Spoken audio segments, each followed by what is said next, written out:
So Please tonight's don't. meeting is being convened in accordance with the New York State Open Meetings Law, as amended by Governor Cuomo's executive orders, including but not limited to Section 2, Executive Order 202.7, and most recently amended as 202.92, which suspended certain portions of the Open Meetings Law requiring in-person attendance of board members, or that board members attend via video conferencing at a location noticed to the public if the public could attend at that location. The executive order allows video conferencing so long as the public has the right and ability to view or listen to that proceeding or meeting. The town has provided a Zoom link to the public. The meeting was noticed in accordance with the Open Meetings Law as amended by the governor's executive order. Links provided to the public, and we have confirmed that tonight's meeting is being broadcast in accordance with the Open Meetings Law. So, Mr. Chairman, you have a valid meeting tonight. Thank you very much, and we have a quorum, so we'll begin our meeting. One of the issues I think that we were hoping for was, I thought Kanan was, I may have missed it, guys, so I apologize, but I was unable to find the Google work that Kanan had worked on that Tom apparently edited, so we were hoping to share the space screen this evening and talk and run through it. Does anyone have it? Eldad, Tom, Dick? I don't have the version which is being worked on. I haven't have access. You mean the to that. 10-page version that we had done a month ago? No, I think Kanan was working further based on our last conversation. Ooh, that's bad. And I think I was hoping getting pretty close to what we could look at tonight and wordsmith, and then get very close to adopting. I haven't accessed that, but I imagine I can find it. It might be easier for somebody who actually is more familiar with Google Docs to get it. I'm looking for it right now. Okay, thank you. Great, thanks. Leon is 12/17/20. Yeah.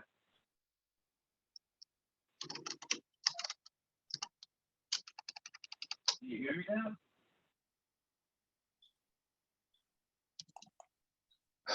Bob, can you hear me? Yes, I can hear you. Good. I think I got rid of the echo. Yeah. Okay, I have it. I can share my screen, but is Kanan not? Do we know if she's not joining us? I don't know. As far as I We haven't heard from her. We haven't heard otherwise, but since she is not here yet, I think we should proceed. Yeah. I sent her a couple of emails over the last couple of days, but I haven't heard back. She did not respond to my emails either, so. Okay, so we got a quorum. Yep. Yep, we do.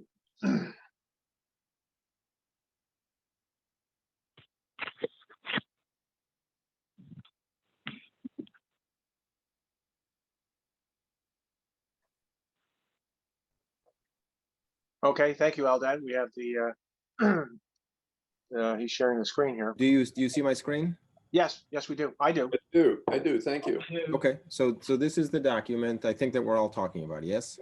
Yes. So I'm happy to be directed, but I don't know how you guys want to. I think it's a matter of going through and identifying each of the major issues and kind of what it says. Nobody has read it, so maybe a summary of kind of what it says.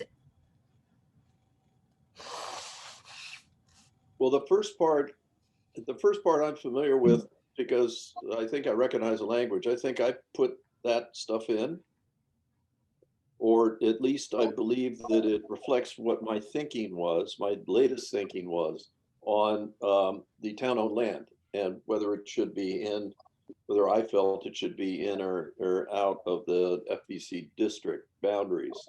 And my latest thinking was that after careful consideration, that it should remain in to receive the benefit of the DGIS to it, and that it would be safe to do that because there are provisions in the form-based code that allow for the redesign of streets and blocks and parcels,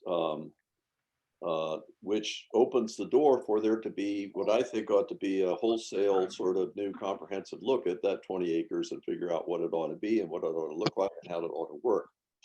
My original concern was that the restrictions of the form-based code, the way it defines the existing streets and lots and blocks, was too restrictive.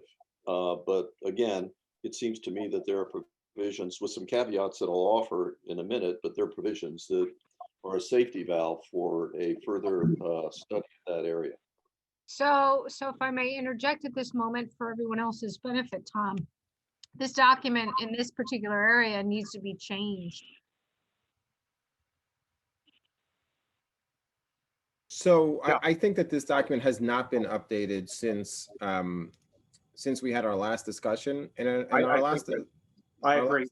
is that true? Is that what we're I saying? agree, Gail, that I think you're absolutely correct. Yeah. Okay, in our last discussion, we basically finalized, well, not finalized, but came to, I think, some sort of agreement on the two topics we were talking about. One was the town on land, the other was, hold on, I'm blanking. Procedure. Now.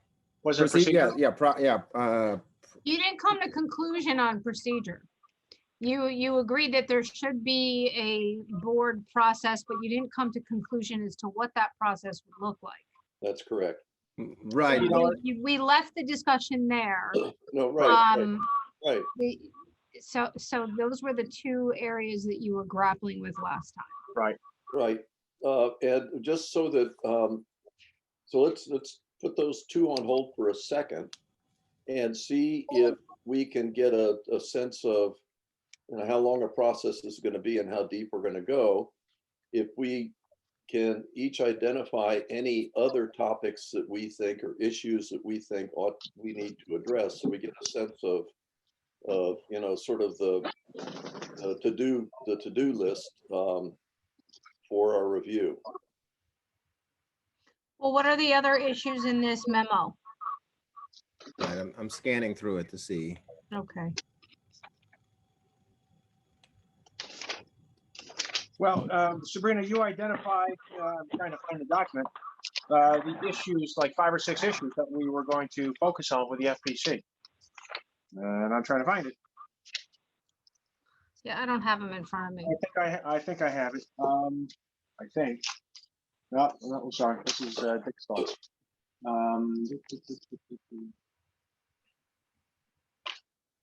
Felicia, do you happen to have that email?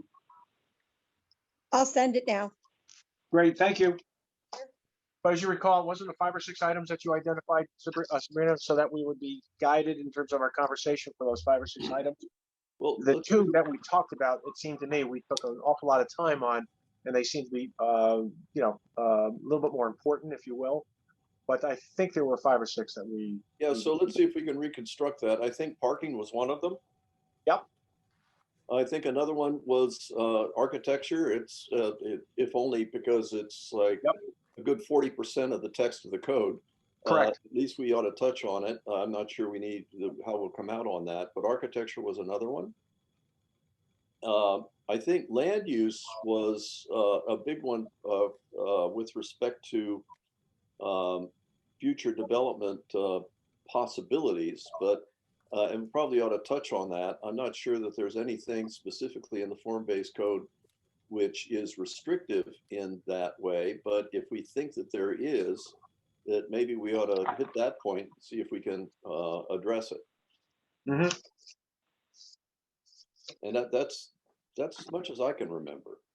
Yeah. That's 5. That's 5. Yeah, I think there were 6, but I can't put my hands on it right now. That's okay. Let's just go with what we got. I just emailed. Okay. So where do we start? Well, then I can open up that document. I think I just got Felicia's email. That would be helpful. Thank you. Let me see. Oh, there it is. Affordable housing. Yep. Oh, yes. Yeah, there's High and bulk. actually 9 issues. Yeah. Well, you all have them, so it's no sense in saying. It's pretty Right, much exactly. everything. It sounds like it's everything. So, Well, not really. well, let's just pick one and get going. Sure. I'd like to go back to process, and what I think we should do is I don't think that we necessarily should have a particular recommendation. I think we should make it generic. After all, this is the town board's call. But my thought would be that we recognize, I think the consensus is that there should be much more of a process than what is proposed, and maybe throw out some ideas. One of the ideas I threw out last time, or time before, was to say, look, as a matter of right, anyone wishing to redevelop their parcel within the current guidelines, which is, I guess, 3 stories and whatever footprint they currently have. No, we all recognize with the GEIS, that the impacts are pretty well understood and known, and just do it, let it go. Planning board, ARB, town board, zoning board probably doesn't have anything to weigh in on that. If you want to have some sort of courtesy review, fine. But I think from my standpoint, based on some of the issues that we've discussed, I think that once a project is proposed that is expanding footprints, joining parcels, and proposing elevations higher than 3 stories, I think it should go through a review process that would include whatever appropriate board it might be, whether it's a town board and or planning board and or zoning board and or ARB, ERB, whatever it might be, whatever the jurisdiction is. I think it's important to have that outlet and that review. And I would just propose it as an option for the town board to consider. But again, the question is, or a question is advisory review, or, you know, or a required approval from our board. I would say my thought would be, just as myself saying that, just trying to move the conversation along, is again within the parameters of the current development. It would be advisory, and basically it would be a staff situation. I think any board that's involved at something later, whether it's joining of parcels, something more than 3 stories, etc., I think it should be an approval basis. I have done this too long where, advising someone or asking someone or wishing that they do it, unless you have some teeth with it, it really becomes meaningless after a while. And I think it becomes, an inappropriate outlet for public comment. So those are my thoughts. So I mean, we've we've had this discussion and gone around on it a couple different times, but it's I want to be clear about what we are recommending or not, and certainly I think from the beginning, I think I'm a little bit less concerned about this issue of approval, or said differently, I am not supportive of, or would not be supportive of, the form-based code going through and becoming more restrictive on property owners than the code is today. The idea of the form-based code is to, Sabrina, are you raising your hand? Yeah, I have a technical thing. So Dick, I am able to mute you. In order for you to unmute and speak, you need to press *6 on your telephone.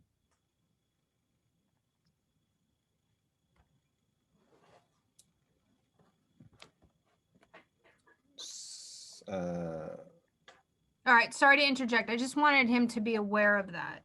Okay, thank you. So,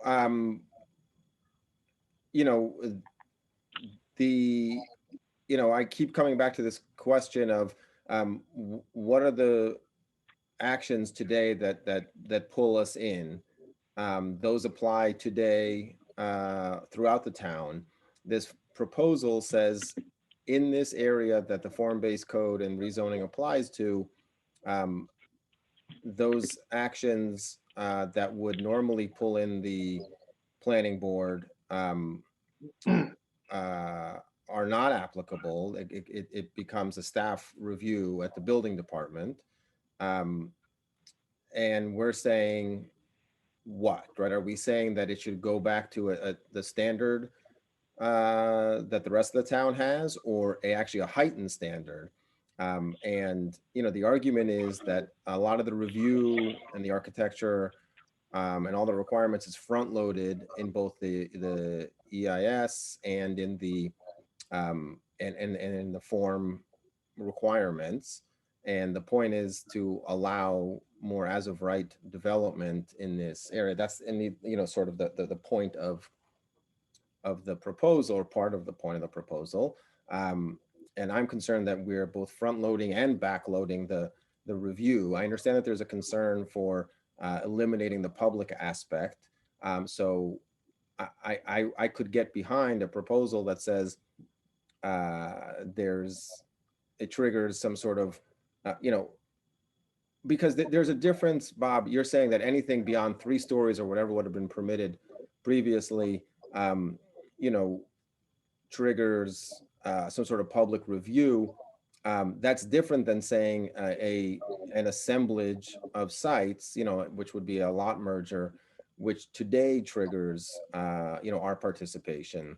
Well, I disagree. Right now, if someone came in right now and proposed something more than 3 stories, we would have it probably as a referral from the zoning board.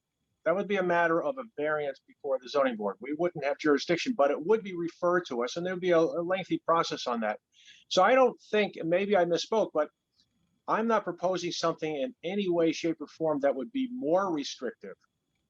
But to the extent that, and the reason I really emphasize this, I referred to the EIS. Well, the EIS is not finished, and we don't really know the results of that EIS yet. We proposed a number of issues, and I think Dick has hit this a number of times, talking about sun, access to sun and shade, and what we're going to do at rooftops, et cetera. And I think we're not going to know that answer. The GEIS is not going to tell us that information on any given particular proposal, structure, height, et cetera, until it's really looked at and studied. And that's just one thing that I think is really important. So I'm not proposing anything more restrictive, absolutely not. So whatever right now could go as a matter of right absolutely stays the same, et cetera.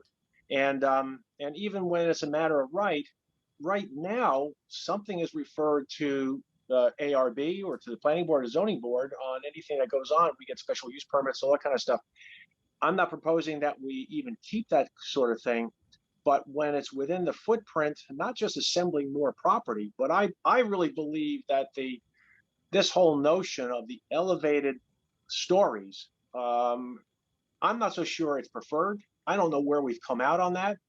I don't know where the EIS is going to come out on that. We've raised a number of issues on that, and we haven't seen the answers on it. We haven't seen the consultants obviously haven't come back with it, but we've raised a number of issues in terms of how much is right, where is it right, and what are the impacts. So until you have that, it seems to me that it's better planning to maintain some sort of ability to review those issues, and not just at the staff level. So if I spoke and misspoke and made it sound as though it should be a front end and back end and it's even tighter, no, absolutely not. But I am concerned with greasing the process and giving weight to an EIS that is really, it's a general EIS, but it's never going to be fully sufficient. It'll take care of the big issues, the traffic, the parking, those kinds of things. But in terms of actual site planning, I don't think it does it. So that's why I would want to reserve that kind of right to approve whatever board is involved. And some of these will be town boards, some will be zoning boards, some will be us, some will be ARB, or a combination. So let me see if I can take a shot at this. Sure. If I can. The word you're using, LDAD, is more or less restrictive, right? And I'm not quite sure what you mean with respect to that. The code itself wouldn't be more or less restrictive by having the planning board involved. The code is the code. The text is the text. So I guess when you mean more restrictive, you mean by having another agency of the town involved in the process, and you're saying that that would be restrictive. In what way would that be restrictive? Well, it sort of sets up a potential conflict, because the form-based code has specific requirements for design and use and you know, setback and parking and all that. And the idea is that if an applicant meets those requirements, then they could go forward. But if there's a requirement to come to the planning board, you know, we rely on staff already to tell us this is in compliance, this is not in compliance. So at that point, if, you know, an applicant meets the requirements, submits an application, staff says this is an application before you for a 4-story building, it's going to be 35 units, it meets all the requirements, or it didn't, and so they made changes, and now it meets all the requirements of you know, the architectural requirements and everything else. You know, what really would we be debating at that point as far as giving approval? I understand that the benefit of perhaps opening it up to a public discussion to allow people to say, oh, I think this is an issue. If the developer is willing to make some changes, then maybe that can make for a better development. But what would we as a board be debating at that point if we are to have a binding vote on it?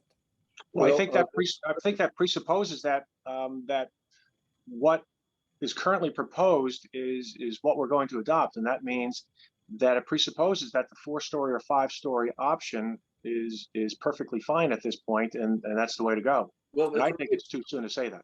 For me, it's not just a question of height, though. I mean, this is a much bigger. Oh yeah, it's just one building, and yeah. So when you could say, if I were to buy into your argument, Eldad, and I could, if actually the form-based code was more restrictive in its text. But if you go through the text of the form-based code, you'll find that there are lots of areas. I mean, I listed it in my first review of this thing. There's like I think a whole page of places in the code where there is room for interpretation of the town staff, the development department, to decide whether this meets the code or doesn't meet the code, or whether this can be forgiven or not forgiven. There's just a lot of discretion in there, which is appropriate, really, because, you know, life is complicated, and that's perfectly appropriate that somebody not come in and then have to come to toe the line chapter and verse to something which really doesn't fit their project or their site. So that's totally fair. To the extent that this is a remaking of the Hamlet, and there are that many discretionary points in the process, my argument would be, this is actually where I would think that this is where a planning board serves a purpose in town, right? And it's not just the purpose of being the arbiter with staff consultation and staff advice, but also being the venue for the public to come in and have to say about whether, well, he should be able to do that or he shouldn't be able to do that. And there's no venue for that. I recognize that the fundamental principles of the form-based code, you know, one which is probably right at the top in the communities that adopt these codes and the developers that promote them, is you make the process quicker and easier. And if you read the code and just look at the areas of the proposed code here, look at how many times it says the planning board's not going to do that. The planning board's not going to do this. If you were to sit down and write a text that says, that's with the purpose of eliminating the planning board from this process, this is it. So I think that this town is not in a position, I've tried to make this case before. This town, I don't think, is in the position where we are so desperate for development that we have this mandate by the by the adoption of the comprehensive plan to do, all this housing, to, this mandate from the local property owners to, redevelop the hamlet, that we are dying here, that the community really is desperate for developers to come in, that we need to adopt this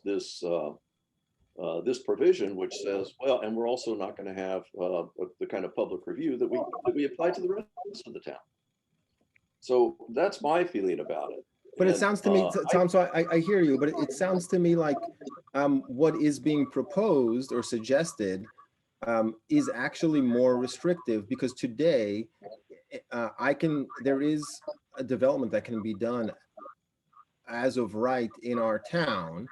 And under what you're suggesting, that could not happen in the hamlet after an approval of a form-based code. what do you mean it couldn't happen? Well, because there would be a requirement to come to the planning board for a binding vote. Well, they do now. They do Not if they're building. Chuck Napoli has done 2 projects in town that came before us.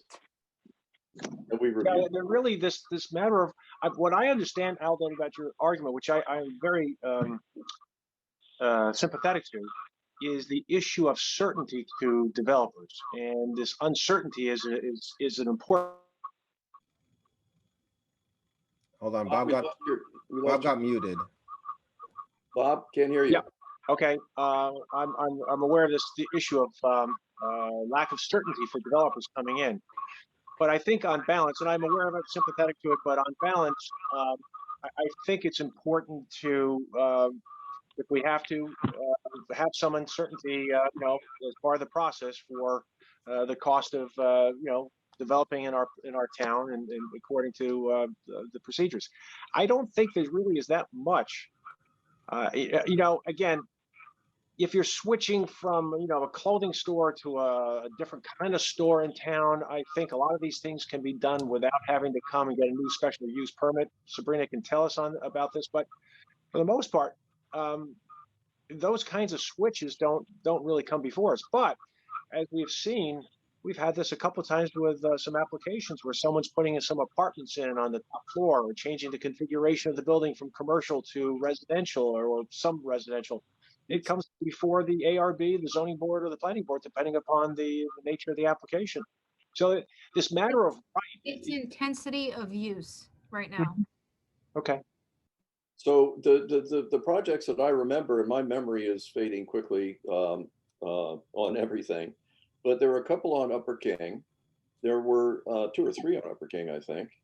There were 2, I think, that Chuck Napoli was doing as remodels of the 2nd floor. Yep. There was the fellow who put in the taco shop, right? Right there across from the bank. Yep. And there was a train station, the train station restaurant. We got involved in all of those. And so I'm not certain that we're asking for anything more than we already had in terms of being involved. And in this particular case, the issues are much, much, much bigger. So let me understand, because I just want to make sure that I understand sort of process as it stands today, and perhaps Sabrina, you can help out. But today, if I own a property in town and I want to develop it according to the zoning that's in place today, do I need, I'm not merging lots, and I'm not looking for a special use, but there is zoning that's in place today that allows me to do certain things in a lot of areas, that allows me to build a 3-story building. Do I need to come to the planning board? If the building pre-exists, for example, as a real estate office, and you're going to put a restaurant in the building, that is called a more or classified as a more intense use. That would go before the planning board. Okay, so right now you can build 2 or 3 stories at 35 feet maximum height as measured in the code as of right. if you are changing uses from a less intense use to a more intense use, you have to go to the planning board. If you are coming to a less intense use, then you don't have to go to the planning board. And there's a section of the code where if you measure up to there's 4 different qualifiers that will determine whether or not your use needs to go for planning board approval. And if it's, let's say it was a vacant site, that counts as a more intense use?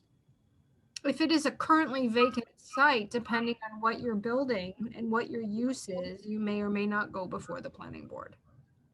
If I wanted to build a 3-story building with some apartments on top and a clothing store at the base, if that's permitted by zoning, from a vacant site, That is possible, yes. No, but that would not trigger the planning board review? That No, doesn't count as a more intense use? no. What about the one that we've had before us? I think it's trickled away, but over by the Lutheran church behind there. That And was a change of use. They were looking for a completely residential project and they were looking for a lot line merger. Oh, okay. So it was more complicated. Yeah. So let's look at the more likely scenario, which will happen, which is the demolition of an existing building. Right. Which might be a dress shop, for example, just to use that example, replaced by a ground floor retail and 2 stories of residential above. Would that be putting in a more intensive use? I would think so, right?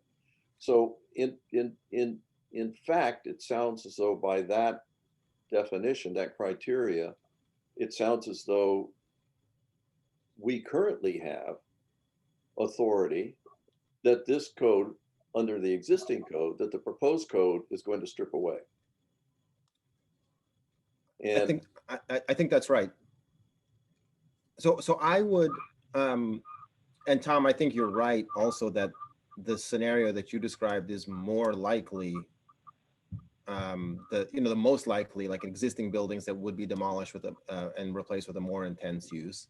That seems to be probably the most likely scenario for most of these potential developments. I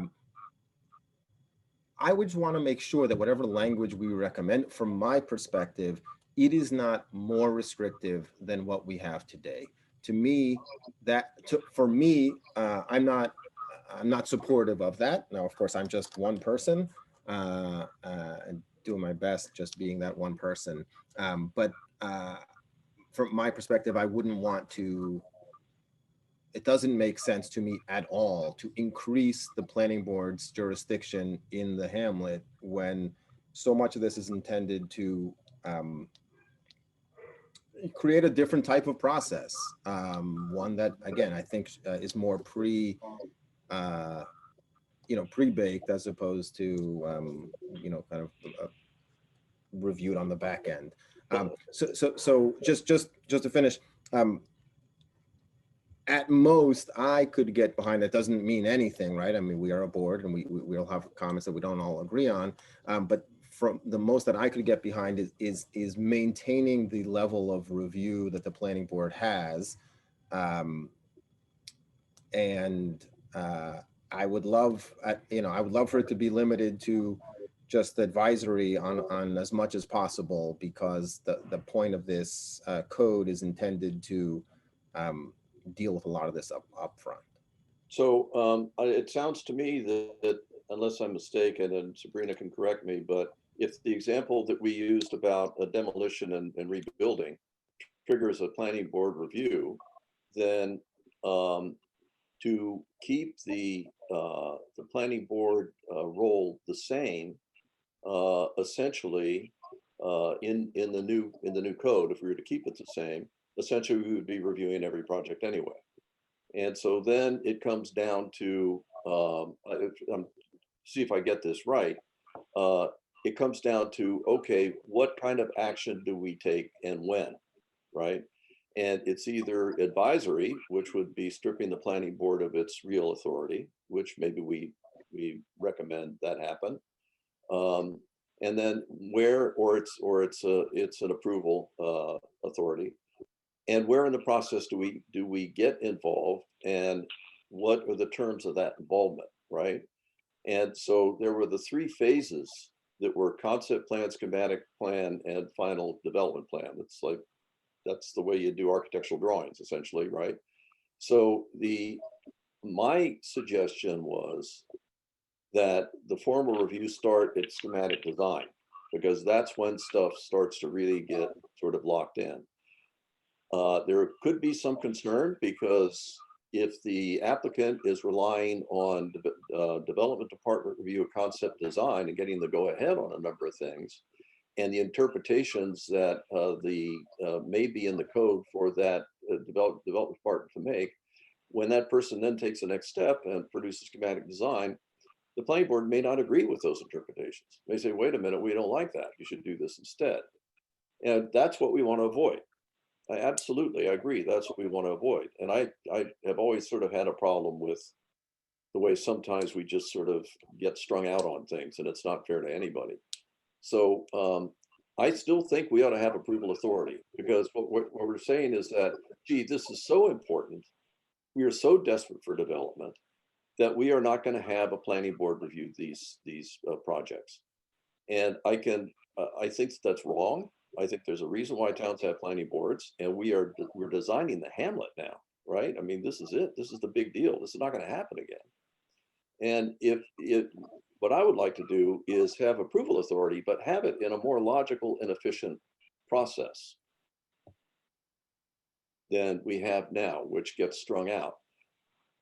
So I guess, I don't know where to go. I think that concept development is something that we ought to look at.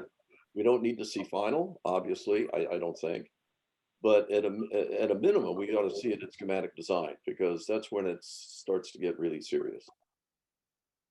Well, I think it's important to get to the developers and to give them reactions as quickly as possible in the process to raise the level of certainty that they're on the right path. So I'm not quite sure where that is. I think, getting back to an earlier point, I don't think there's any appetite to expand the planning board's purview at this point. I don't have any appetite for that. So it's a significant concern of LDAD's, and I support that. I don't see any need for that, but I do suggest that the approval teeth are very, very important, and it just doesn't make any sense to me just to have it as advisory, or we'll take a look-see and see if we agree.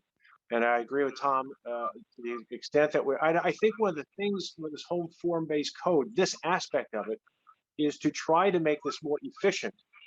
But in my opinion, what is being proposed right now, the cost of that efficiency is too high for the public purpose and for the planning board and other boards that could or should be involved with review. So, but at the same token, to Tom's point, I think the earlier we do this and the more efficient we can make this process, the better it is. And the more likelihood that we'll see what we're trying to do. And by the way, not that it's likely to happen that someone's going to tear down something. That's exactly what this thing is all about. We're tearing it down to make it more intensive use, and to enhance the development of the hamlet. So what happens when, and I'm just thinking out loud here, but an applicant, goes to, the concept, it comes up with the concept, goes through the concept review with the development department. They design according to the form-based code. And in this scenario, there aren't many or any kind of gray areas. They do everything that the development department asked them to do, and everything is, and there's no disagreement that it is very much in line with the code as it stands. Let's just, in this hypothetical scenario. And then, because it is a more intense use, it comes to the planning board, and it's a public forum, and it is a 3 or a 4-story building, whatever is permitted by the code. It's the maximum. And there's parking, and it is a significantly more intense use. And the public comes out in, loudly in opposition. and then the planning board has to make a decision. Is it approved because it is in line with the code, or is it disapproved because it's not supported by the public at large, or at least the vocal public? Well, we have a pretty good history on that, actually. yeah. This is nothing new to us. I mean, No, I understand that. So let me answer you on that. Maybe Bob wants to. I'm thinking about the children's home over here on the exactly on the west side.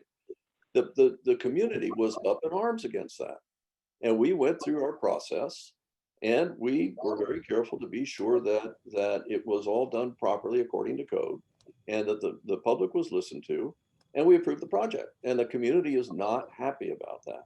But and our comment was, well, gee, I understand you're not happy about that, but if you're not happy about that, get to your representatives and have them legislate a different code. But this is what we're bound to. And the other thing, Eldad, on this is, we're guided by counsel on this. Whether we like it personally or don't like it personally, I think each of us has always taken this very, very seriously. And notwithstanding, we're not political appointees, so we're appointed to do the best we can in a non-political fashion.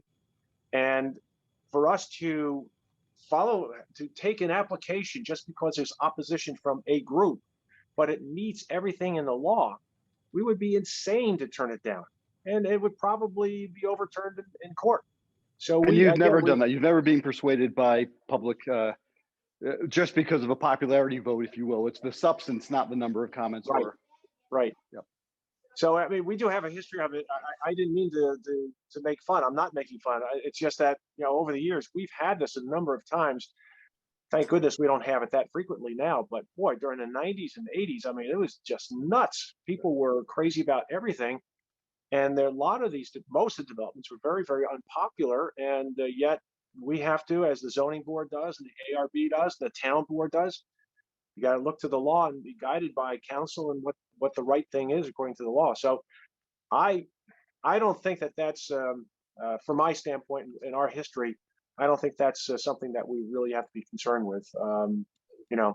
So I raised the question. I very much appreciate the answer, and I want to be clear. I was not implying that we would be swayed just because the reason I raised the question is it's fully the answer I was expecting.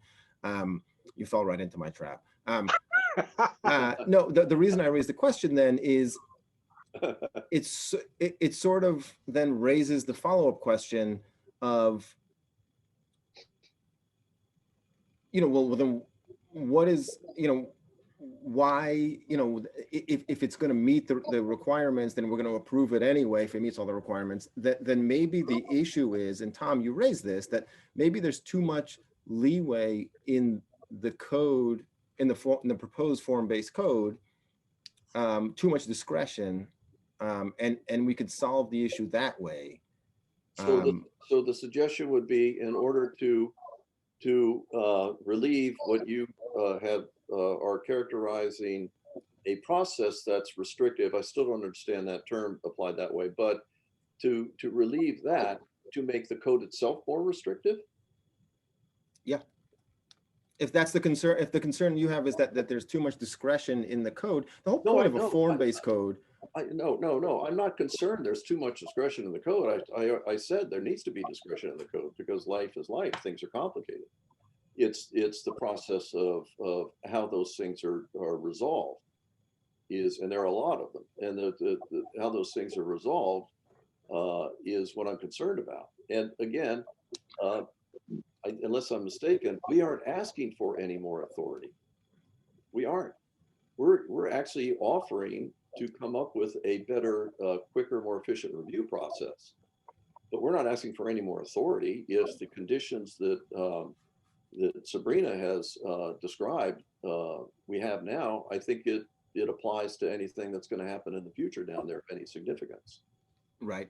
I will drop this in a minute, but no, you shouldn't feel that way. No, seriously. No. I just these are great comments and great questions. I mean, you're raising terrific issues. You really are. Appreciate that. But And you're arguing way too well, too, by the way. I'm coming back to what we talked about a couple meetings ago, which is the idea that this is a rezoning and an upzoning, and also a different way of doing zoning, the form-based code aspect of it. And so the issue of the upzoning is one to be discussed. The issue of the form-based code nature of it is also to be discussed. And the whole point of a form-based code is to actually create the form and allow for certainty and more simplicity of process later, sort of, and this feels like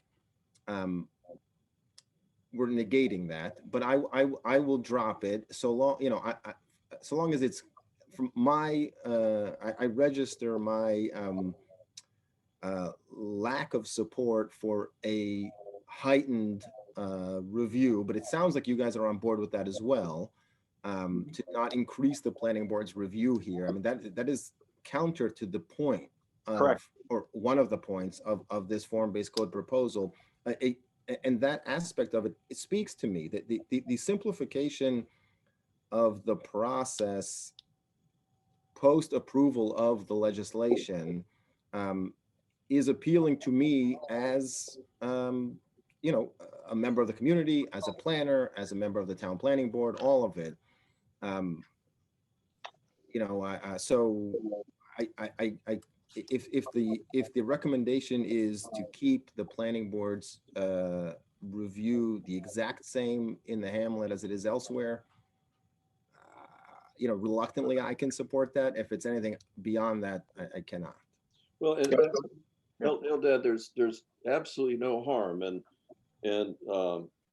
no foul by having independent minority opinions in whatever we send them. So feel empowered, if that's the right word, to get your views out there. I gotcha. Okay, very good. Appreciate it. I think my last thought on this is the following.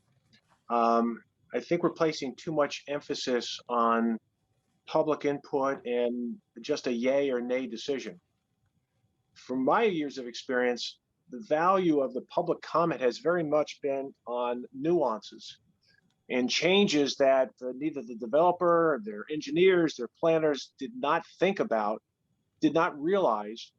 And these are not major issues. These are not things that are going to disqualify the project, but these are very, very valid site-specific issues that are raised and in my opinion, have helped to make some of these projects better. Now, I know some people come back and complain, well, it took me 3 months longer because I had to go back and do this other drawing, et cetera. And my engineer wasn't around, and but I'm gonna blame that the planning board too. But I think it's not the yay or nay thing. It's more that the public input, from my perspective, is one that is can be valuable, and it's a very, our town is extremely talented.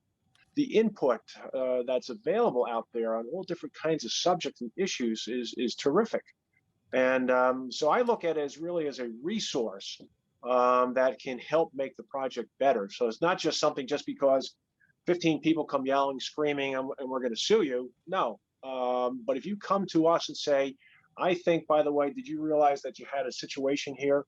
And this you could rectify it by doing X, Y, Z. Or we've had this.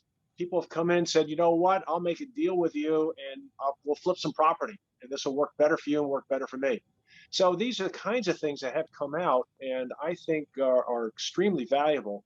I don't put a whole lot of weight. I mean, we're the ones who approve it. So the fact that, 100 people come out screaming no and no, if we're really got the law and the process there, we have to approve it. So that's the value, I think. Fair point. Okay. So what we can do is we can draw something on this, it seems to me, on process to say that the planning board is not interested in any way, shape, or form in expanding any kind of authority. Whatever the staff does at this point, people have as a matter of right, retain that.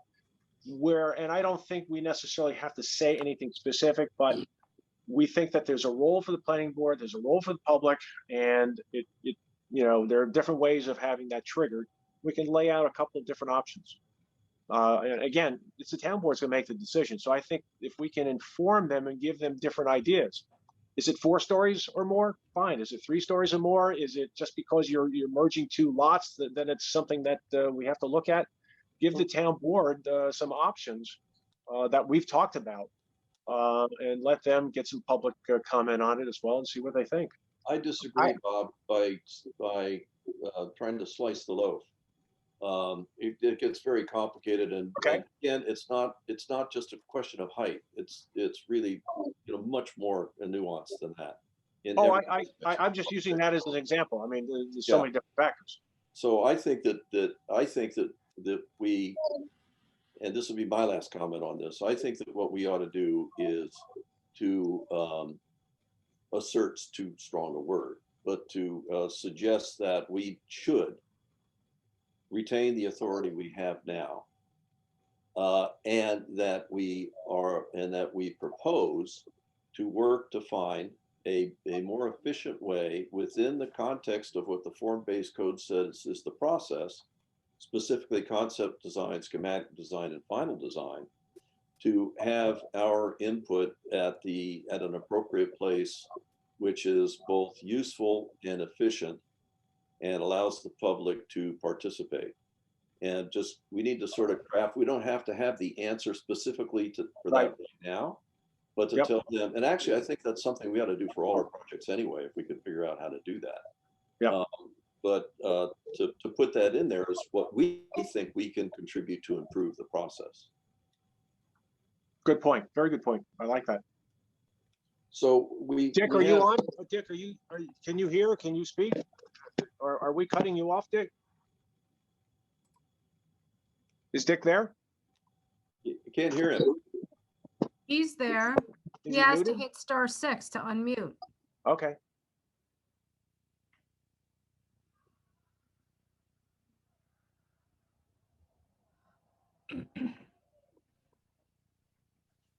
Okay. Sure, he's very frustrated with the technology. On your cell phone. Does the mic not work on his computer? He muted it, I think. No, his microphone does work on his computer, but he's having a problem in getting it to work with Zoom. Okay. I looked at his computer. I had him set up and he's ready to go, and I'm not sure what happened.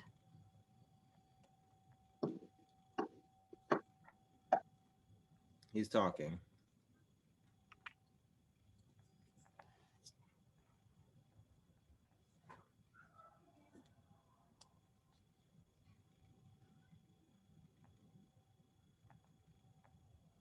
No?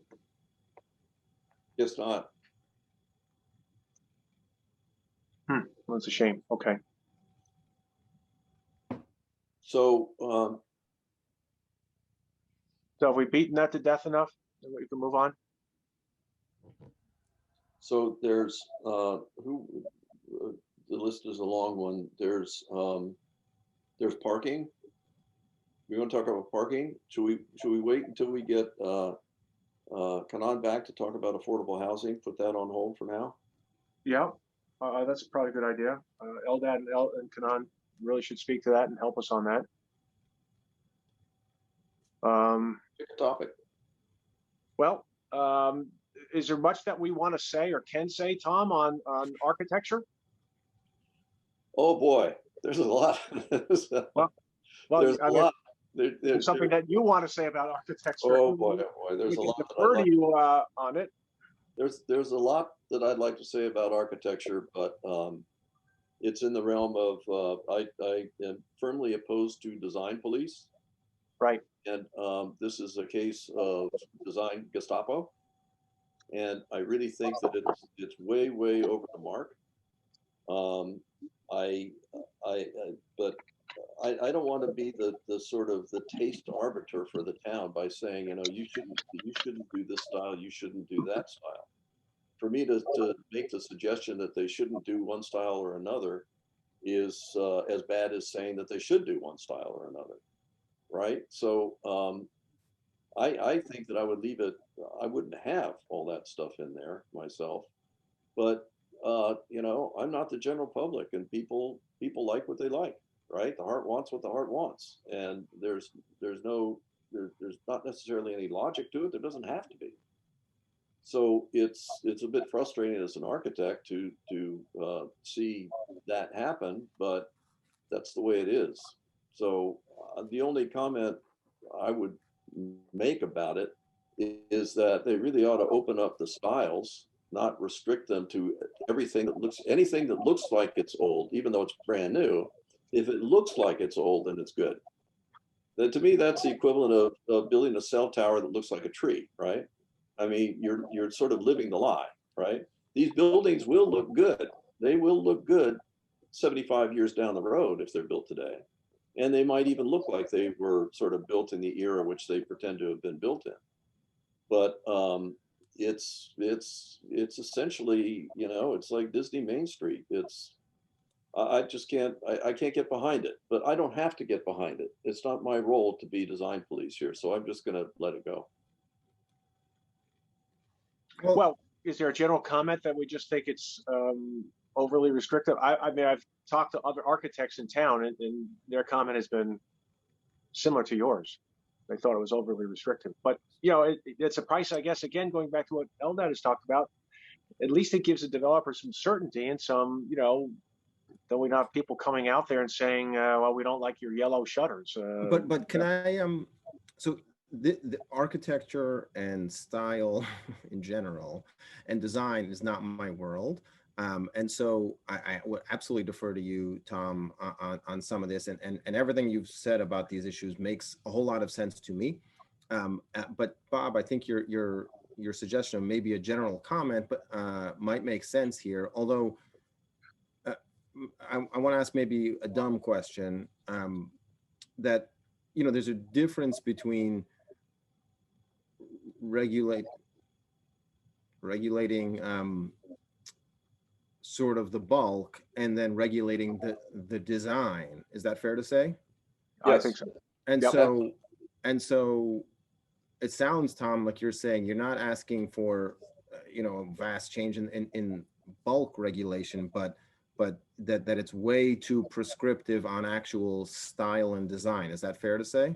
It's way too prescriptive, exactly, on essentially it's all facade. It's the wallpaper of the building, right? Because what's behind the building is controlled by, you know, floor to floor heights, but you can put anything on the facade of that floor to floor height. So no, it's just the wallpaper.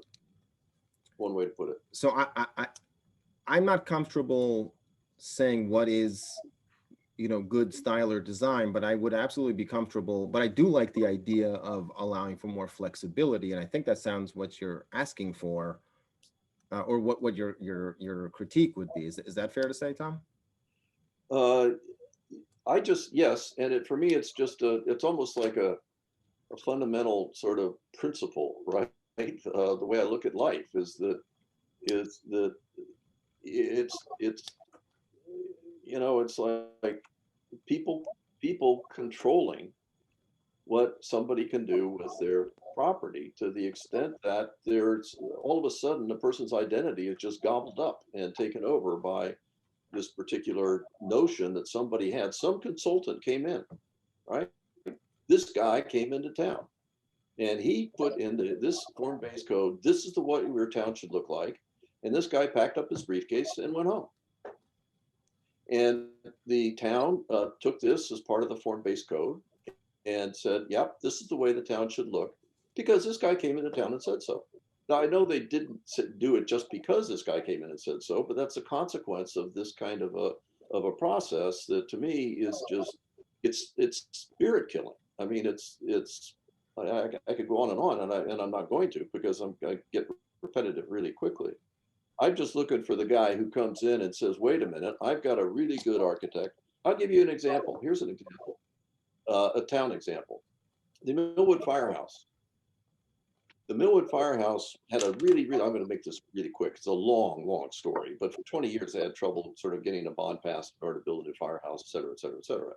And by the imagination and the really hard work of one particular person, they finally got it to the point where they passed a bond, and they went out to find an architect, and I was involved in the architecture selection process because I was asked to do it. And all the local firehouse architects showed up to the interviews, and the work that they showed and the work that they did is exactly this kind of architecture, right?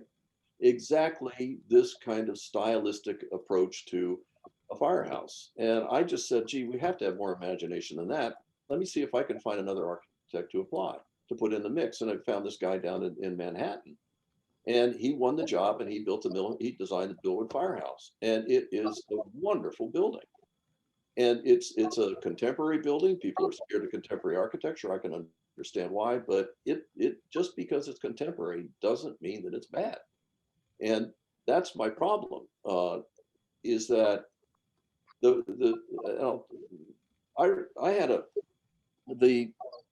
I've written design codes, and I've sort of worked under them, so on and so forth. And one of the lessons I learned a long time ago is that design guidelines, they do not guarantee a good job. They do not guarantee a good job. What they do is they protect you from the bad work, right? They eliminate the mistakes that people would otherwise be making because they set boundaries, and it's safe that way. And so I can understand it. And it's very, very hard to write a design guideline for contemporary architecture because there are none, right? And there shouldn't be. I mean, that's the whole point, right? So it's disturbing to me. And if there's some way, I actually don't care that much about it personally in this particular case. I think it's wrong for the town. But again, I'm not the design arbiter of it. I think there are much bigger issues well, not much bigger issues, but there are issues which I think are easier to address. I think that we would have a hard time, I think, in trying to go after this particular windmill. So everything you said makes a ton of sense to me, and I am very supportive of that. And I do think that it's worth issuing a simple, comment, boiling down what you just said. I mean, if you think, I passed the Middlewood Firehouse many times, and I think it's a great example. I mean, people talk about, oh, let's have if Chappaqua could have, a Jacob Burns type building here. Well, that building, you're telling me, couldn't be built under these guidelines, something that looks like that. Is that fair to say? I think that's fair to say. I think that the only building that could be built without the restrictions, the facade restrictions, Sabrina, help me here, but I think it's buildings that fall in the civic category, like libraries and town halls. Contemporary is reserved for civic buildings. Well, that seems, I'm not supportive of that. That seems silly to me. And so I would be supportive of us making a general comment that needs to be lifted. Well, okay, so how about if I take a stab at that, since I'm the one who is blabbing on and on about it? I'll see if I can, come up with something which is, not too lengthy and just sort of makes the point without going overboard. And absolutely, I mean, I would welcome that. If there is, it's in my experience in life in general that people like when you present them with solutions and not problems.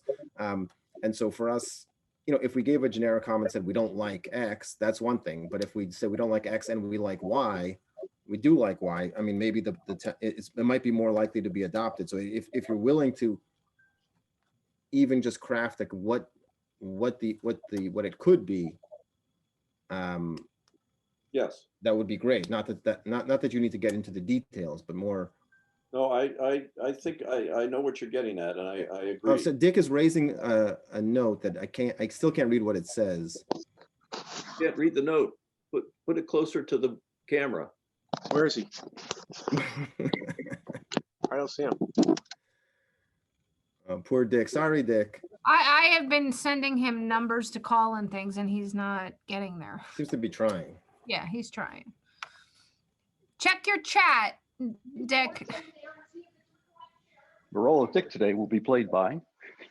We need an understudy. So while we're waiting for Dick, Pick another topic. little anecdote here on design guidelines and the restrictions on people and their property. I have a real problem with homeowners associations and the kind of restrictions they, contracts that they make people sign. People sign them willingly, I guess, but I just, for me, I just don't understand it. And I was one of the original designers of Celebration, which is Disney's, it was Newtown back then because we had just designed it, but it's been around for a while.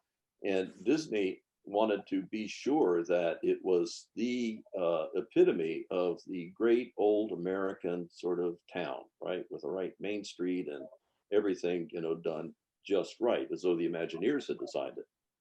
And so they put very, very heavy HMO homeowners constraints on the buyers of the property. And the police, the style police, they were really, really aggressive there with the people. And one guy just finally got fed up. So, and this is Florida, remember, he went out and he bought himself a plastic pink flamingo. And he put it in his front yard and then went back in his house and looked at his watch and waited to see how long it would take before the style police, the homeowners police showed up. The Disney cops showed up to see how long it would take. And it was, he said it was about 10 minutes before they were at it. Scary. Terrifying. Okay, so great. So, but I think we're, Yeah, I mean, got it. Bob, Yeah, are I think we you? have good consensus. I think we're fine. Great. I'm on board with that. I think that's terrific. I think that's a great solution. Great. We haven't talked at all about required retail, first floor required retail depth area, kind of part and part, 7 and 8. What do we think about that? Well, it doesn't necessarily require retail. It requires that you build the first floor so that retail can fit into it. There is a provision that allows you to use it for something else if you can't really rent it for retail. Right. So that's one of those areas where it's, I think that's wise myself. I don't know if there's I didn't see any restrictions. You only get to have that alternative use there for so many years or so many months. I didn't see anything like that. So I guess that's one of those things that the town would have to find a way to monitor and crowbar out if they really felt that they cared that much about it over time. But I think that the requirement to build it so that retail will have a happy home on the ground floor is good. I agree. Not that it be necessarily required. Right. Okay. Yeah, I have a concern if it gets that broad. I mean, we've seen how this has worked with some of 91 Bedford Road. We know darn well that he would have preferred not to have any retail on that first floor, and it's from what I understand, it's becoming a problem for him. So I'd like to see. I think that makes good sense. I'm not so sure about the restriction, this time element where, well, you have a certain amount of time to figure this out for that alternative use, and then retail, by God, has got to reappear in that space. I'm much more of a market person to let the market determine what it should be. Yeah, I think that wisdom would probably prevail in that case, where the town would agree the last thing they want is vacant storefronts, and they better have something in there than. Yep. So I would that would be my comment, that any of those kinds of restrictions that are time sensitive, they might really might eliminate. But I think in the big picture, I think you're right. I think in practicality, I hope they wouldn't be coming down on people and saying, well, get this junk out of here, get these people out. We have to have some sort of retail in here. And again, Sabrina, the definition of commercial and retail, are they interchangeable, or is it really what is the interpretation? Is it really retail, or is it really commercial? Is there going to be a prohibition for someone to have a first floor office, you know, an accounting office. I don't know what, you know, but really just an office, not really pure retail. It's commercial. It's Okay. commercial, I believe. Okay. I'd want to double check it, but I'm pretty sure it's a broader category of commercial because it's not just retail, it's service as well. It's Good. restaurant, it's office. Okay. I would It's support other that. than residential, I should say. It's pardon? There's an area defined in the code where there must be a first floor commercial, meaning no residential on the first floor in that specific area. Right. But none of the areas that are proposed in this form-based code would be that restrictive, where there has to be a commercial occupancy. There's a street frontage. If you look at the maps, I thought so. there's an orange area where they're saying it must be commercial on the first floor, and that's to maintain and enhance the existing business center. Right. Yeah, but that's provision provided that you can get a tenant, isn't that right? I don't know mean, if that provision is there. We talked about that, particularly Okay. in COVID. I saw the language in the code. Maybe I wasn't paying attention to where it applied. Okay, yeah, it's about an application. The question, the reason why this is on your list, the required commercial area, right, on this reflected on those maps, given what we're experiencing in COVID, the question was, you know, how do we balance that with COVID? Well, I'll Eldad and Tom and hopefully Dick can speak on this, but you guys know it better than I. What is the downside of having even a mix in the so-called downtown area? You see this in Manhattan on certain streets, where even in some areas you'll have ground floor residential in some spaces. Is that so terrible to have in your downtown hamlet, to have some buildings like that? Is it so important that we mandate that it has to be a commercial occupancy? I certainly understand building it out so it's available in the future with that flexibility, but I don't know this area, so maybe you guys can speak to it better. Well, before we do, I think that there are areas in the plan where you have residential on the ground floor. Yes, but there's some areas where it's prohibited. Yeah, right. And so my point is that necessary? Is that prudent? Is that desirable? Where you have areas, not extensive because it's not that big a hamlet, but does it make sense where you have places where there is just no residential on the ground floor, or is it better to have a mix available? I think market conditions right now, if you talk to developers, take the commercial out. I want residential right down to put it in the basement. I'll do residential and forget the commercial. So my feeling is, first of all, we can't. I really believe we can't be writing putting in a new code for town, which is based on this blip in the economy right now. I mean, we should be looking downstream. Well, I agree. But I think that we're seeing a trend in bricks and mortar that is pretty clear. So Yeah, that's why I don't look at it because of COVID. I look at it because of the overall trends that we're seeing in brick and mortar. Well, I would say that the amount of retail that there is, and you and I have had conversations about this, and I sort of go back and forth on this. And where I am right now is that if you look at the amount of retail down there, I don't think that the bricks and mortar phenomenon is going to really affect the hamlet that much. Right. Most of this stuff is, I think, personal service and neighborhood service stuff. Right. And so it's not, big boxes. It's not that kind of a thing. So I don't think we should be too concerned about that. And the reason to have continuity of retail, the concept is continuity of retail, right? Mm-hmm. So that you go from storefront to storefront to storefront to storefront. And it makes it a more engaging walking experience. And the more storefronts you have, the more shopping dollars, right, is a way to look at it, the more shopping dollars you have walking down the street. And so it's partly a question of continuity because of the life of the street and the store windows and the people going in and out of the doors. Residential on the ground floor in the middle of an urban environment or a town environment is really kind of a spirit killer for the town because those Okay, shades are good. drawn, and it's, there's a really hard line between the inside of the building and the outside of the building.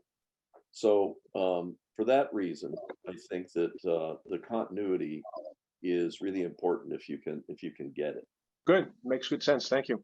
I And completely that's- agree. I would also just add that there's issues of critical mass where retail and commercial space thrive when there is more opportunity for, or are more likely to thrive. They don't necessarily thrive, but are more likely to thrive when there's actually more opportunity for other commercial because of the the dollars walking the street, and also there might be a little bit of a noise safety issue perhaps in those kinds of breakups between a retail and residential use on the ground floor. And I also agree that planning for the long-term future, it does make sense to create a commercial ground floor requirement in these designated areas. And if there is flexibility for market forces, then that could be a beneficial thing as well. But the idea that sort of in the best case scenario, there is this continuity of use on the ground floor in the hamlet, it certainly makes good planning sense and can be help the economic Great. vitality of the town as well. Good. I had another question in that with regard to the commercial. We've talked about form and we don't want to get involved with uses, but what is our position? What happens if, a large box store is coming in and wishes to assemble, and they have the money to do it, to assemble a couple of parcels and otherwise meet the code? Is that okay? Is that desirable? Do we want to entertain that in the hamlet? Certainly up at Chappaqua Crossing, we didn't want to do that. We cut those things up into smaller parcels, and there's some quasi box stores, but we were pretty careful up there. What do you think about that? And should it be restricted? Should it not be restricted? Because you start moving outside of form-based code, it seems to me, because now you're starting to look a little bit more carefully at uses. Well, I would also make it's a very good question and a legitimate question. I would make the distinction between, I would want us to make a distinction between chain and national brands and big box stores, because we have and have had chain brand, national brands, Starbucks, Dunkin' Donuts, and I'm sure that those kinds of chains and national brands are offensive to some people as well. And that's a position to take, and a fine position, but that is different from a big box store. And I would want to know what are we even talking about? And if we're talking about a Walmart or a Target or those are big box stores, right? A Costco or a BJ's. But before we even drive ourselves crazy to determine if we want to restrict that in any way, I guess I would ask the question of Sabrina, perhaps, if, from parking and size requirements, is that anywhere even a possibility here? I am going to say no, because of parking requirements. Mhm. And, right now there's a lot of discussion in revising this code to prevent the mega block scenario. Right. So Okay. I want to, We don't have very large blocks right now. Like if you look at the length of our blocks, they're not very large. And, we understand the, the difficulty in expectation of lot owners selling to one person and kind of joining hands and all of that. But nobody, I think, and I'm kind of, I can't say with 100%, but the general feeling is nobody wants the mega block to occur. And, there's a lot of discussion right now by myself and the consultant team, particularly in response to public comment, on how to, when is it appropriate to, what is the size of lot? And how does that affect the different development scenarios in regards to parking and affordable housing? But unless you're going to take the entirety of South Greeley, where Bank of America is, and that parking lot behind it, it's highly unlikely that you would get something like a Target in Chapel in the hamlet. Yeah, I think that Sabrina's absolutely right about this. And the closest you might come, and I don't think this would happen either, would be, like a TJ Maxx or No. or a Staples, but you're still not going to get that. Those people have cheaper opportunities elsewhere where they have parking and they have access. I can't imagine anybody driving to downtown Chappaqua to do that kind of shopping. That's a whole different kind of shopping trip, and there are whole environments that are built Right. to So, serve that. let's talk about some of the vendors that people have said that they wanted. Trader Joe's has been talked about, but we have the DeChicos. People have talked about having a Soul Cycle. In our current building stock, Soul Cycles wouldn't even look at our current building stock because the ceilings aren't high enough, right? But a smaller footprint for a Soul Cycle is appropriate in regards to the building lot sizes in the hamlet. It's just the buildings itself aren't conducive to that. Is that their building model, their business model, to have smaller sites?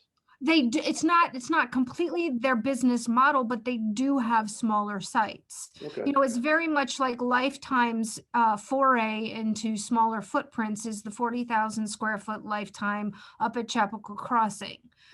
But if it's not a Soul Cycle, you could get a smaller boutique cycle shop Sure. that would offer that. Yeah. So I think we're saying that that we shouldn't be concerned about the blockbuster sort of tenants coming in. Correct. You do bring up another point though, Sabrina, something I've been concerned about, the way this has been portrayed in the renderings, and for the purposes of doing the EIS and figuring out, what the carrying capacity of the town is. Some of these blocks really are, number 10, right, and number 12, block 8, the ones that are around the train station, the town-owned land. The buildings that are proposed there are really, really big buildings. And I said that to the consultant, and he looked at me and he looked at the drawings. He said, "These aren't big buildings."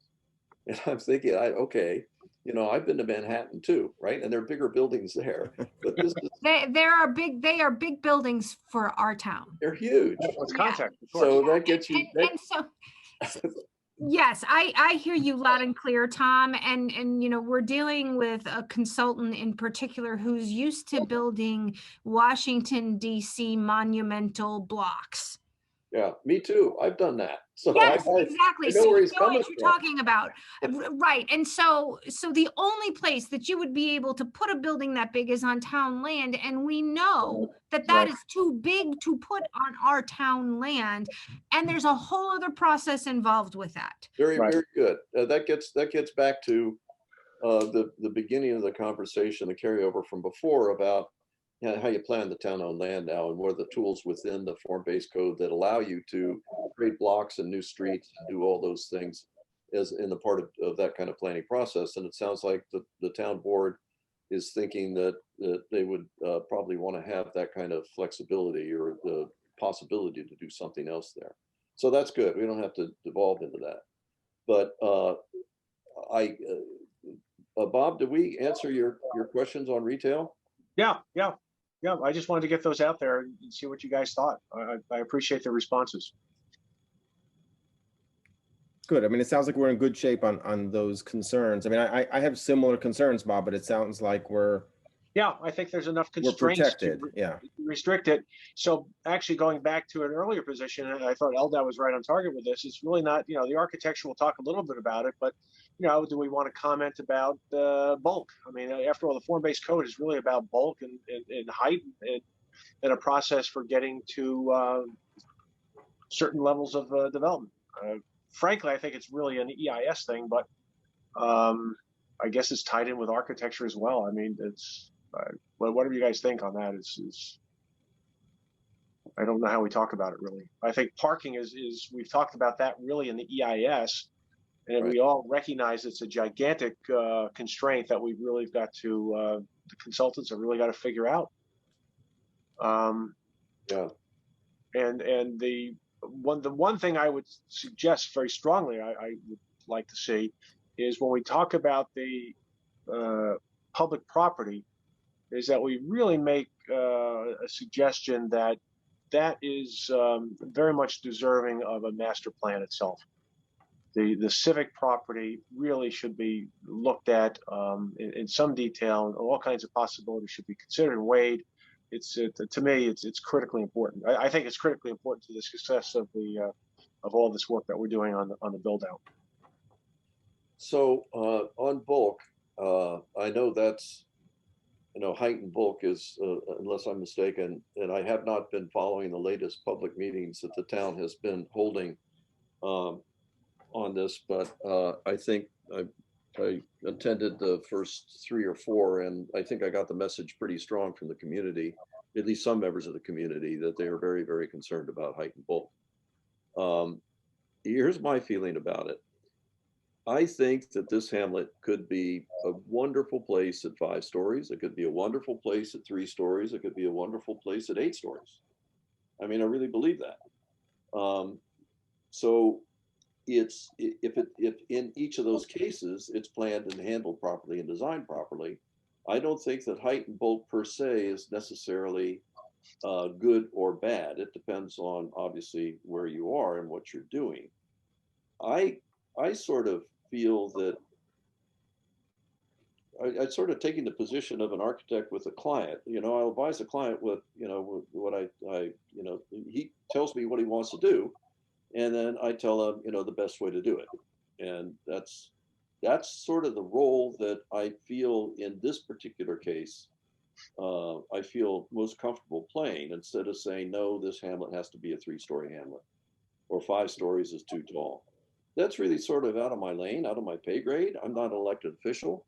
I'm not the one who writes the legislation. I know that I'm being quite affirmative and declarative about other things, but this is really very, very fundamental, and to what the town will be.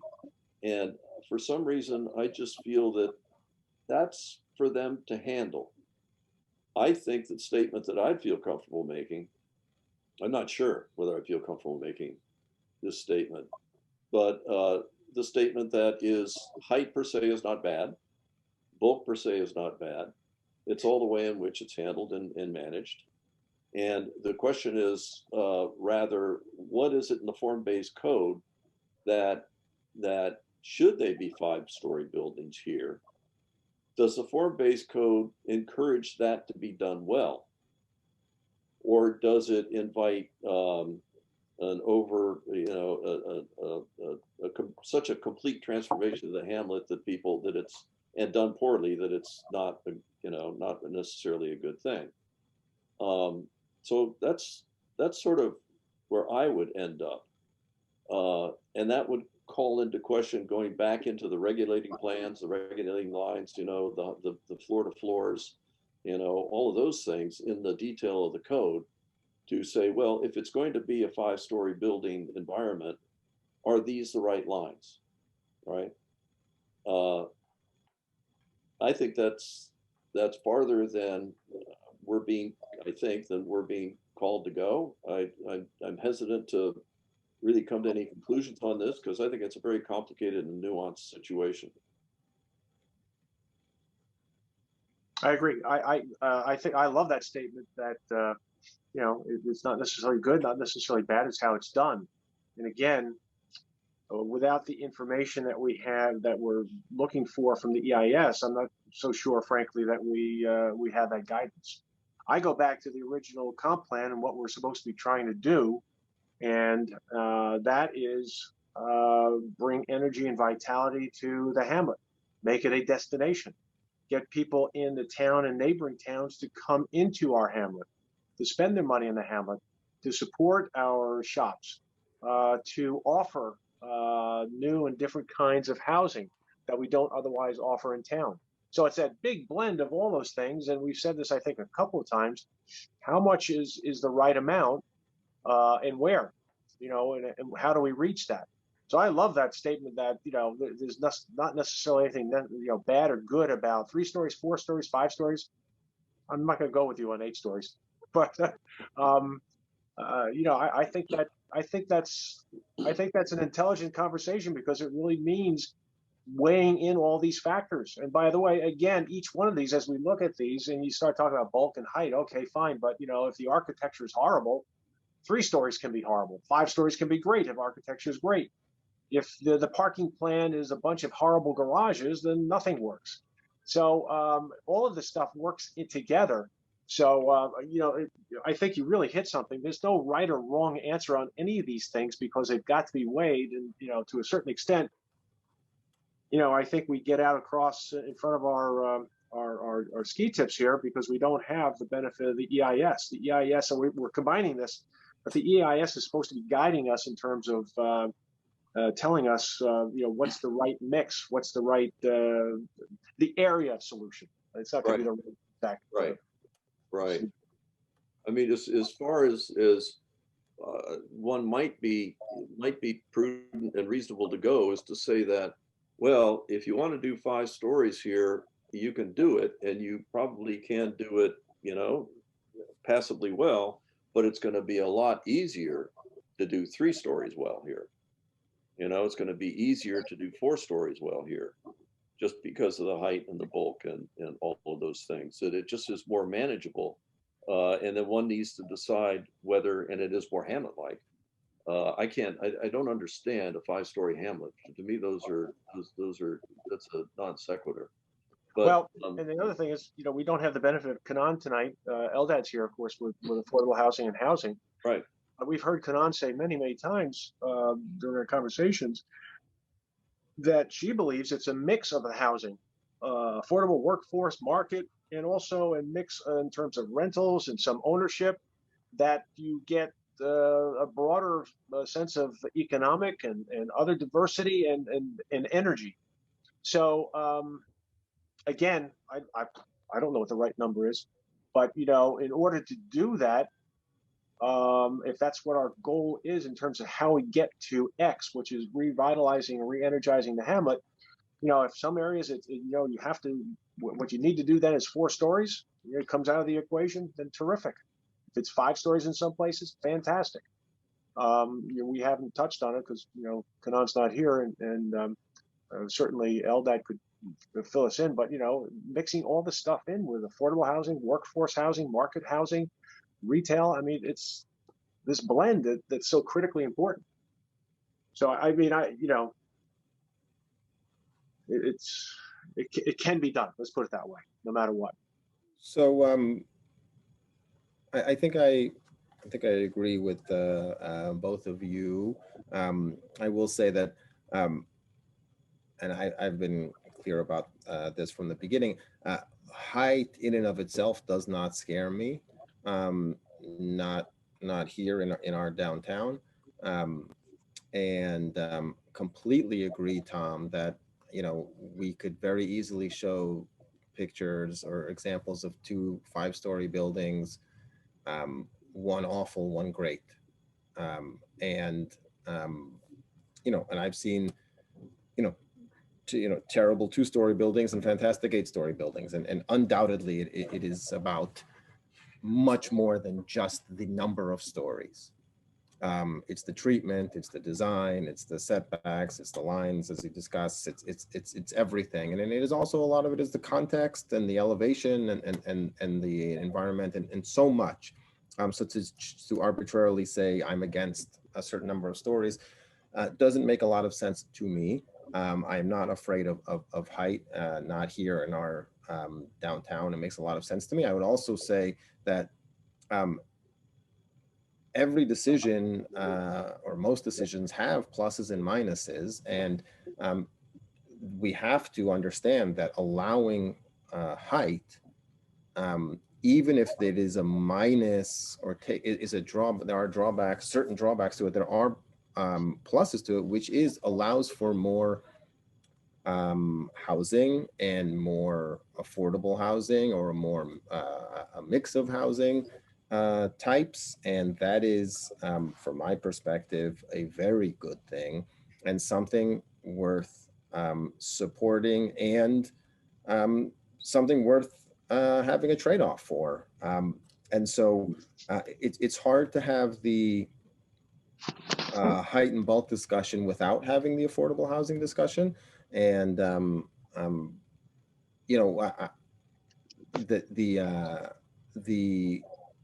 so I think, first of all, just to kind of finish that piece of it, it sounds like, again, sorry, Dick, that you don't actually get to participate. You just get to watch and listen. Sorry, you're frozen or muted, Sabrina. His phone is on. He needs to hit *6 to unmute, and I believe he can talk. Dick, do you want to try that? He's talking. On your cell phone, you have to hit *6. Go to your keypad. Okay. There you go. Okay. Hey, Dick. Temporarily back with the rest of you. Great. So Stay with us, And Dick, only stay. take it, guys, in small doses.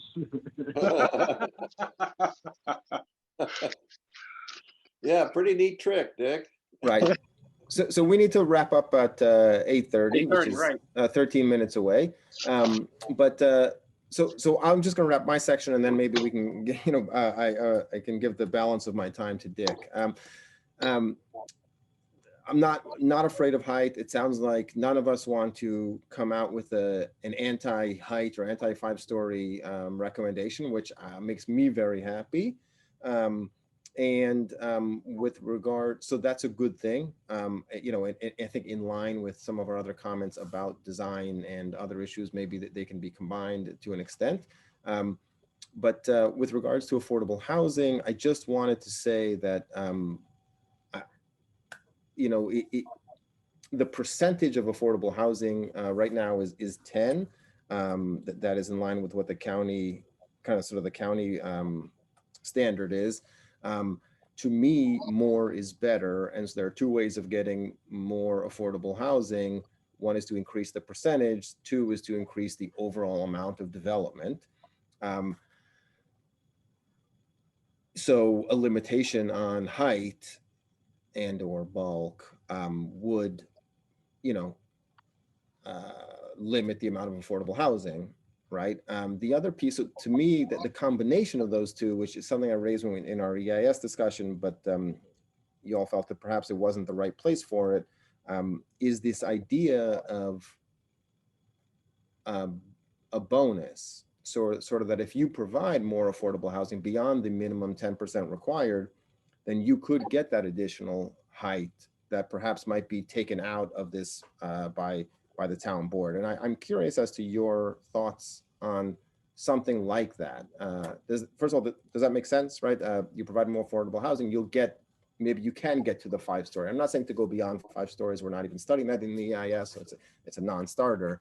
It would have to be within scope, but as a way to say, okay, well, if we really are talking trade-offs here, and there are concerns that you know, 5 stories is too tall, well then, if you're going to get there, maybe you do need to kind of give something more. This is a model that exists elsewhere relatively successfully, and I was curious on your thoughts. I would be very supportive of something like that.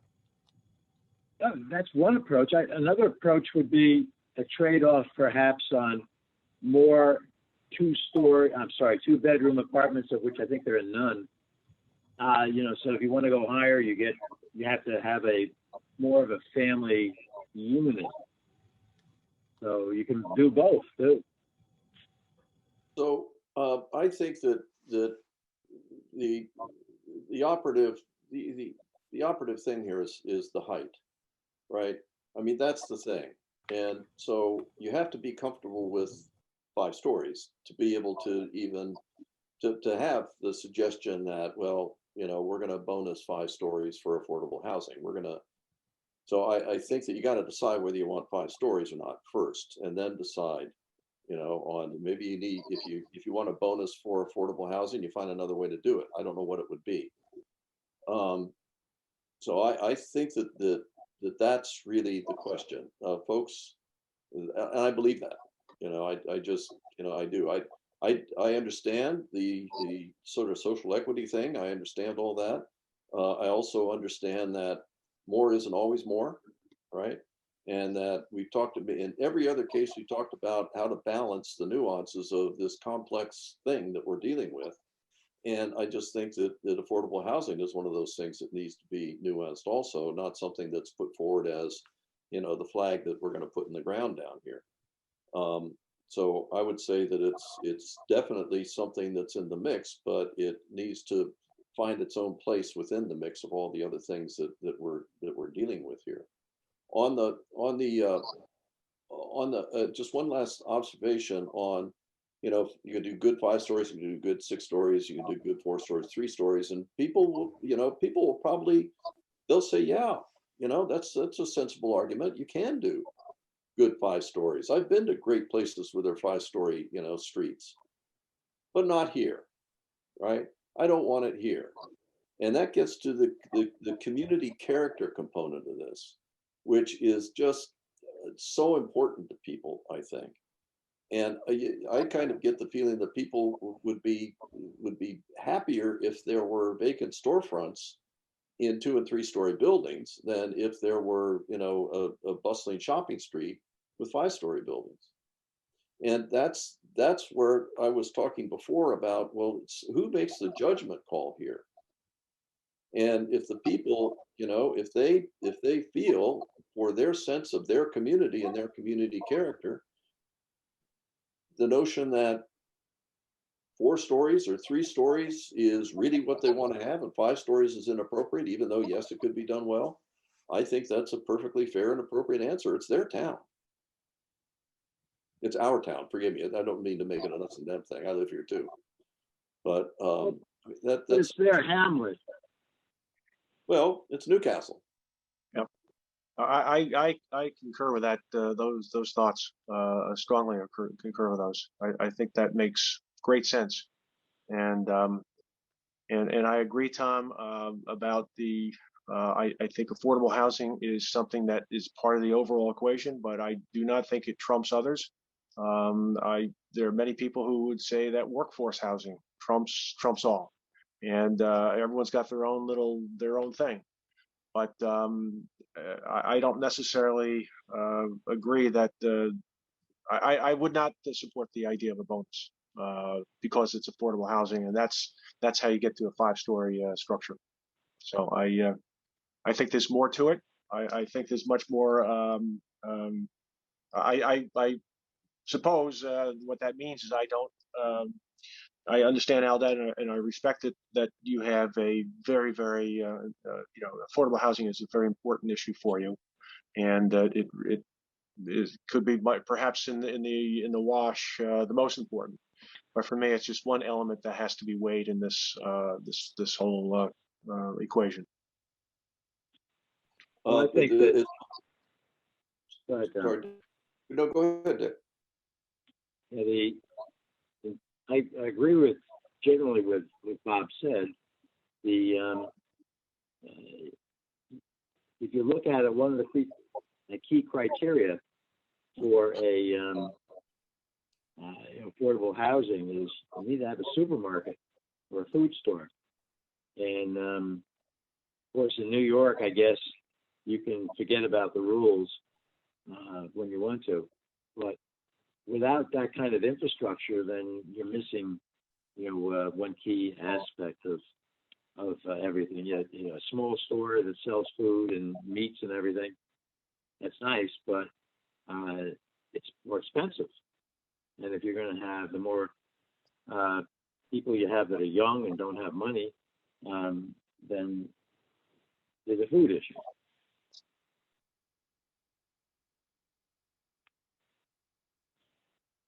Eldad, has that been your experience where there really needs to be sort of like a supporting infrastructure to have success with affordable housing? Seems to make a little bit of sense to me, but I don't have the experience that you do. Well, first of all, I don't want to overstate my experience. I've had some affordable housing experience, but I don't think that there's a requirement that the infrastructure be immediate. I mean, I don't know that the requirement needs to be that our town meets the needs. There's this concept of a 15-minute city ideal, that everything is walkable, and that's a great ideal. But I don't know that the town of the hamlet will have meet everyone's needs. Right. Whether for affordable housing or not. There's this issue of food deserts and all that, but that is not an issue that I think is addressed here in this form-based code, and one that we can really tackle. I do think it's important to remember right now this and I've got the form-based code up on my screen, and I'm looking at the district plan of the hamlet, and right now this is the universe that we're focused on, right? And it's important to remember this is a really, really small universe. I mean, this is really a very small place.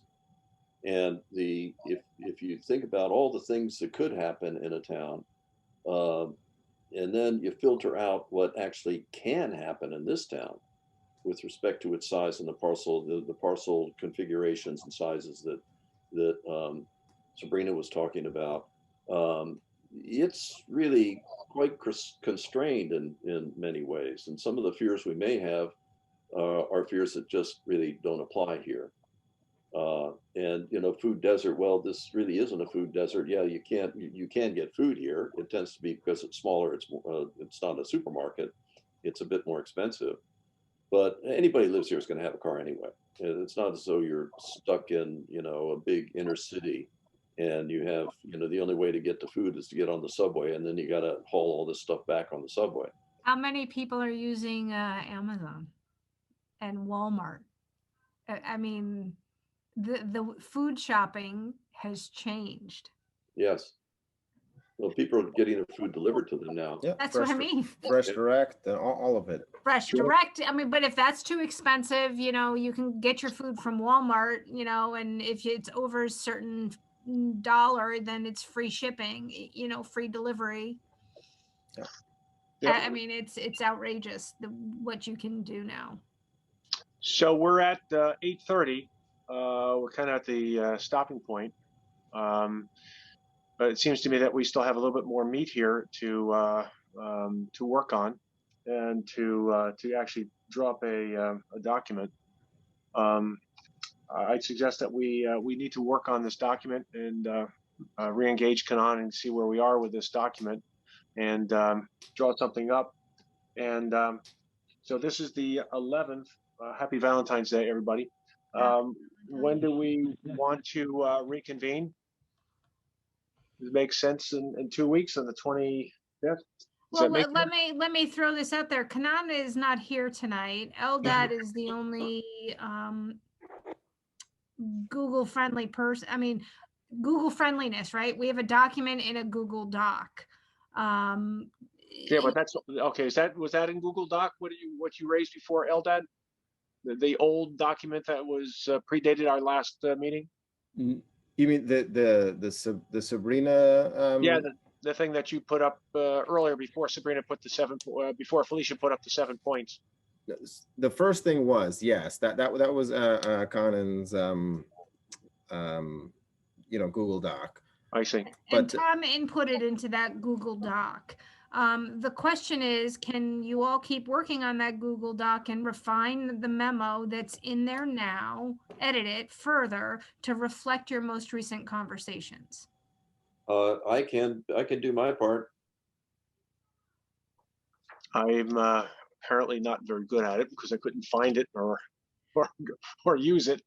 So Well, Kanan, well, I can try and reach out to Kanan to make sure everybody has access to it. I know that I did not have access and requested access, but never was given access to it, so I couldn't help you guys. Right. But I can check with Kanan and make sure that you all have access and have her recirculate it again.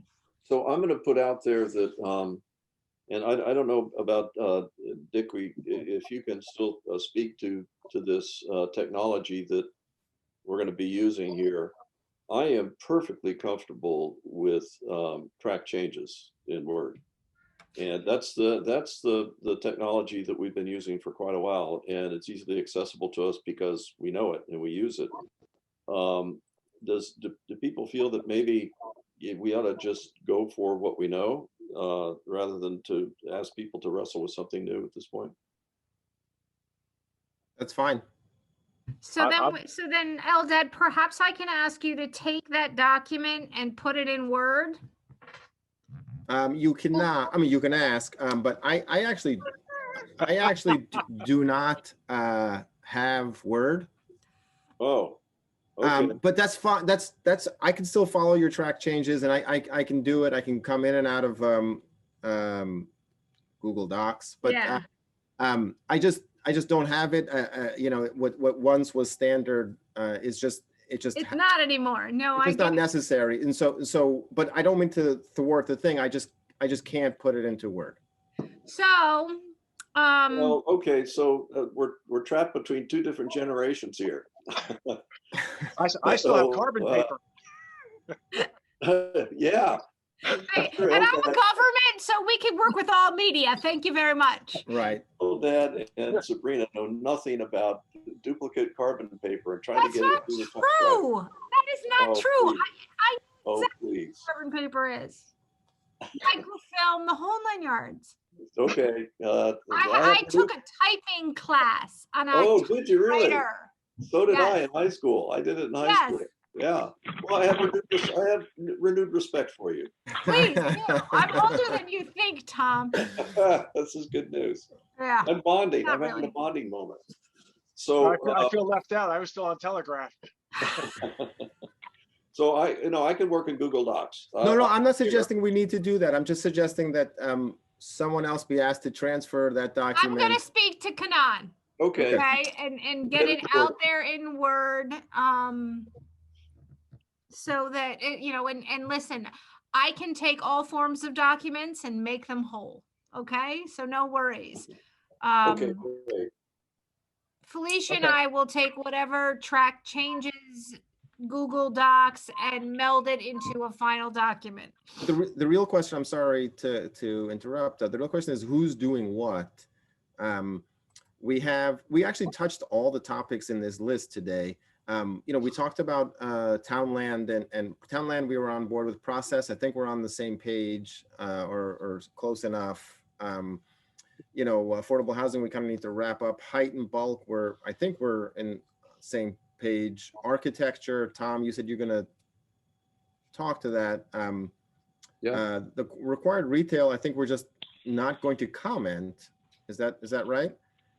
That's what I thought. And then parking as well. Are we going to comment on parking? It seems like we're just going to stay with the way it is. EIS. Yeah, the EIS and the parking. The only issue on the retail, the commercial was, again, if we want to comment at all about the time limitations where there's something has to be converted. Right. And time frame. And so actually, so coming back to Townland, we're actually, since it is in the proposal, in the rezoning area, do we need to comment on it since our comment is keep it in, or should we say keep it in? Or I guess it's keeping it's in. The question is whether or not you're going to recommend keeping it in. Right, because it is a question, right?